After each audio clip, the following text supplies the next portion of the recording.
Good afternoon, everyone. Happy Sunday after the July 4th celebration. Hope you had a nice and contemplative or reflective long weekend. I'm recording this on July 5th at about 1:35 in the afternoon for your use. Hope you all are doing well and you're deep into the summer now. So today, or tomorrow rather, we will begin Module 3. I want to thank you all for a strong second module. I enjoyed reading your discussion posts and also your learning logs. Reminder to some of you that you're required to submit at least 2 learning logs per module. If I have not yet entered a grade for you in this column, it's because I only see 1 entry and I'm assuming your second entry is still to come later today. Don't worry, the module doesn't close until midnight tonight, so you still have time for that, and you still have time to submit your second papers. Overall, your first papers were of very high quality. I've had a chance now to get all of those back to you with written feedback. Let me know, please, if you have any questions. I take a great deal of time reading through those papers and giving you my thoughts. I hope that's helpful. A couple of you were not thrilled with the final grade on your paper. I want to encourage you to take a close look at the rubrics for each assignment. Especially teaching online, I have to work very hard to make sure there's no confusion and no surprises about where your grades are coming from. If you're not happy with your grade, please review the feedback that I've given you, and you feel free to resubmit the paper. Everything in this class is formative in nature, and so I'm always happy to take a fresh look. I care much more about you learning the content, wrestling with the material, than I do debating or quibbling about a grade. So for those of you who feel so inclined, feel free to send me a new version. By now, most of you, or many of you, have submitted your second papers for the class. I'll take time to review these this week and plan to have feedback and a grade for you hopefully by my next update, which should come late this week or over the weekend. Module 3 is now available for your viewing and learning pleasure. You spent the first module, just as a way of reminding you, spent the first module thinking about the foundations of continuous improvement. We looked at the correlates for effective schools. We looked at systems thinking, sustaining a culture of continuous improvement. We introduced the idea of results-oriented, data-driven decision-making. And finally, we wrestled for quite some time with the role that technology plays in the context of the 21st century, and especially in the context of COVID-19 21st century. Module 2 then took us into the school improvement process.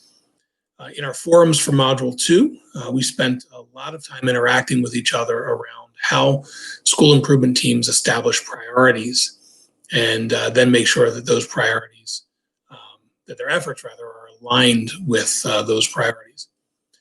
We looked at how leadership teams can ensure that staff monitor the implementation of curriculum and instruction, and that the assessment reflects that implementation with fidelity.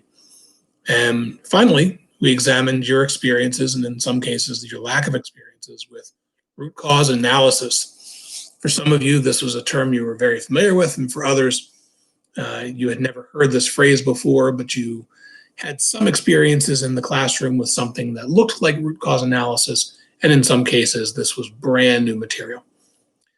Shared through presentations and PowerPoints and my commentaries, a couple of different strategies, including the 5 whys, fishbone, force field analysis, affinity diagrams, and even went into some detail around the differences between how you address a technical challenge versus an adaptive challenge. Hint, school improvement goals should be adaptive challenges. Technical challenges should have quick, although not always easy, quick fixes. During the discussion of root cause analysis, we tried to answer 5 questions. What question are we trying to answer as a school improvement team? What do the data seem to tell us? What doesn't it seem to tell us? And what else should we need to know, or would we need to know? What good news is there for us to celebrate? And lastly, what opportunities might arise from that data. Module 3 is going to take us to the next step. So we did our root cause analysis, and now we're going to move into the world of strategic planning and high quality professional development. In the presentations, I think you'll see the connection between those two. It's not enough to develop a strategic plan, a good school improvement action plan. You need to make sure that you have provided or provisioned for the people who are most directly connected to the work, so that they are best able to help realize the fruits of that plan. Our specific objectives for this module center around first, strategic planning. Continuous improvement is dependent on aligning your strategies with your organization's mission, vision, core values, and goals. And so a strategic plan helps you to make sure that all of those things are completely aligned.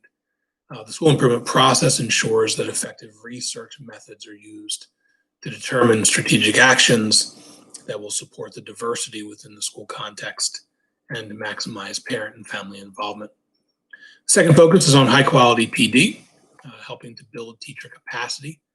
Again, if they're the ones who are on the front lines doing the work, you need to start with teacher practice. And then lastly, the principal's role in improving achievement. School leaders embody all of the performance abilities and attributes needed to lead change. They need to be the experts, not just as leaders, but they need to be viewed by their staff as the experts in teaching and at the experts in helping to bring about sustainable systemic change. We took a little break during the last module from reading while you were engaging in your data analysis. For this module, we're back to the text. Please note that I've assigned chapters 11 through 15. By now you've discovered it's not very difficult reading, so that shouldn't be a problem for you. Please make sure, though, in your discussion forums and in your learning logs that you're making reference to the readings for the module. Remember, this is not just about the discussion, although the discussion is key. It's also about giving you an opportunity to synthesize what you've learned. I've given you 3 discussion questions this time around, and I'm asking you to respond to at least 2 of them. Please remember to continue to engage with each other several times each week, at least once at the beginning of the week, once in the middle, and once at the end. I found our interactions and our conversations to be really enjoyable. You've been teaching me a lot through your experiences, and I hope that my contributions have added some value to your knowledge base as well. It's been very interesting for me to sit back and listen, or virtually listen to you all engaging with each other, chiming in every so often, just to poke the bear a little bit to see if I can get you to dive even deeper. Remember, you can always reach out to me if you need or if you want more. Text is always better than email, and email is better than nothing. So feel free to reach out. Third module also begins our work on your third paper. The purpose of this assignment is to provide you with an opportunity to think through each component of the school improvement plan, to understand how each component is connected back to the data and the root cause analysis that you conducted. For this paper, you're creating and reflecting on school improvement action plan. My suggestion is that you continue to build on the work you've already done. You don't need to start fresh. Use the data that you already analyzed. Take a close look at the sample that I've provided you as a guide for your work. You don't have to use this template in the creation of your action plan, but you certainly can if you choose to do so.